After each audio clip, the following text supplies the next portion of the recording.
Welcome to OC Catholic TV's Athlete Profile. My name is Jenilyn Russo, and we are coming to you from high atop the Tower of Hope on the campus of Christ Cathedral, as we do each week to introduce another outstanding athlete from the Trinity League to you.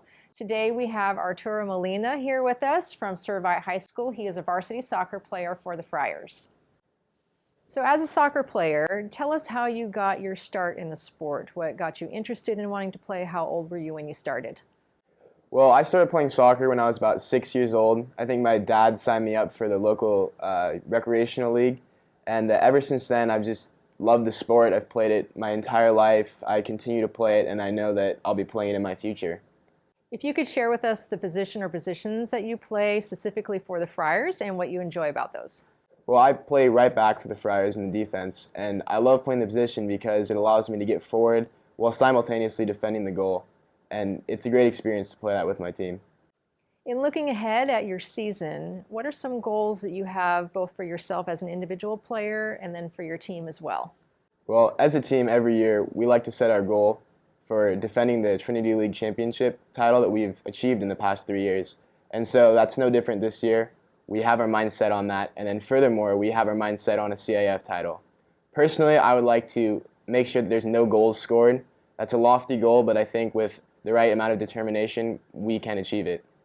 As a senior and in your final year at Servite, what do you think that you're going to miss the most about representing your high school as a student athlete? I'm going to miss the brotherhood at Servite. I definitely love playing soccer, but I definitely love playing soccer a lot more with my friends, with my brothers. And for me, that's going to be hard to replace. And because you've played for so many years, I'm sure that you've encountered some challenges along the way. What are some of those challenges that you've come up against, and how have you worked specifically to overcome them? The greatest challenge in soccer is definitely remaining focused for 90 minutes. A lot of times it's easy to remain focused at the beginning of the game, it's easy to remain focused at the end of the game, but it's hard to remain focused the entire game. And I've really set that as a goal for myself, not only in soccer but in my life, to remain focused and determined in achieving my goals. And I think that's a really important lesson that I've taken from soccer.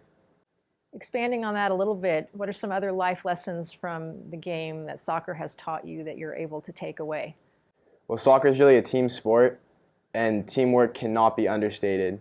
Especially in my life, I've come to rely on others, my parents, my family, my coaches, and I believe soccer has really taught me that and the importance of relying on others and having them rely on you. As a student athlete at Servite, if you could give us some insight on the role that faith plays for you and how that impacts how you prepare and how you compete as a soccer player. Well, for me personally, faith, it's more comforting than anything. Because I know if I have a bad game, if I have a good game, if we lose, if we win, it doesn't matter. I still have God. I still have my parents. I still have those I love. And I see God reflected in that. And that's just overall comforting to me, and I find strength in that comfort. Who are some of the role models in your life? People either within the sport or outside of that who have really impacted you, really inspire you, and really motivate you, and why? I think my parents are definitely my biggest role model because they're always there for me. They continually show their love and support for me. And it's not really the big things, but it's the small things, like when I get home late from soccer practice and they heat up some food for me in the microwave. They don't have to do those things. They choose to. And I see that in them, and I want to express love and care in that way. So they're definitely very important role models in my life. And that's it for this episode of OC Catholic TV's Athlete Profile. Thank you so much for joining us today, Arturo. Thank you for having me. Tune in next time when we profile another outstanding athlete from the Trinity League.